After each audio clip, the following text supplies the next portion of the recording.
నమస్తే, welcome back to my channel అమ్మమ్మ చేతి వంటలు. ఈరోజు మనం తయారు చేసుకునే రెసిపీ ముస్లిం స్టైల్ గోంగూర పుల్లగూర.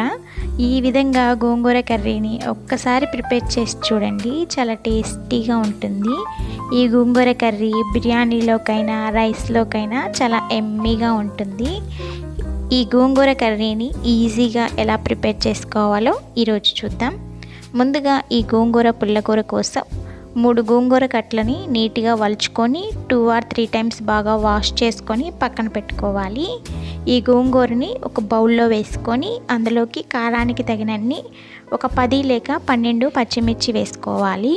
ఈ గోంగూర పుల్లగూరలో పచ్చిమిర్చి కొంచెం ఎక్కువగానే పడుతుంది. గోంగూర పుల్లగా ఉంటుంది కాబట్టి పచ్చిమిర్చి ఒక 10 లేక 12 వేసుకోవాలి.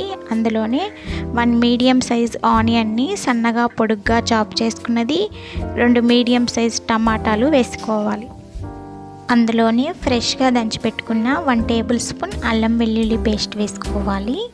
ఈ విధంగా ఫ్రెష్గా దంచుకున్న అల్లం వెల్లుల్లి పేస్ట్ వేసుకుంటే కర్రీ చాలా టేస్టీగా ఉంటుంది.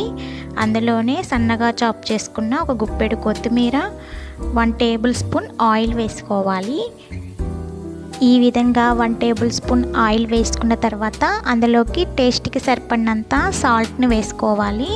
ఇప్పుడు అందులోనే 2 టేబుల్ స్పూన్ వాటర్ వేసుకోవాలి. వాటర్ మరీ ఎక్కువ వేసుకోనక్కర్లేదండి, ఒక 2 or 3 టేబుల్ స్పూన్ వాటర్ అయితే సరిపోతుంది. ఈ విధంగా అన్నీ వేసుకున్న ఈ మిశ్రమాన్ని స్టవ్ మీద పెట్టుకొని ఈ గోంగూర అంతా దగ్గరికి కుక్ అయ్యి నీళ్ళన్నీ అబ్జర్వ్ అయ్యేదాకా మంటని మీడియం ఫ్లేమ్లో పెట్టుకొని కుక్ చేసుకోవాలి. చూస్తున్నారు కదా, ఈ విధంగా మూత పెట్టుకొని కుక్ చేసుకుంటే ఈజీగా త్వరగా కుక్ అవుతుంది. ఈ విధంగా నీళ్ళన్నీ దగ్గరికి కుక్ అయినాయి కదా, ఈ మిశ్రమాన్ని కొంచెం చల్లారిన తర్వాత టేస్ట్ చూసుకొని సాల్ట్ని అడ్జస్ట్ చేసుకొని ఈ మిశ్రమం అంతా మెత్తగా స్మాష్ చేసుకోవాలి. చూస్తున్నారు కదండి, ఈ విధంగా పప్పు గుత్తితో మెత్తగా వెనుపుకోవాలి.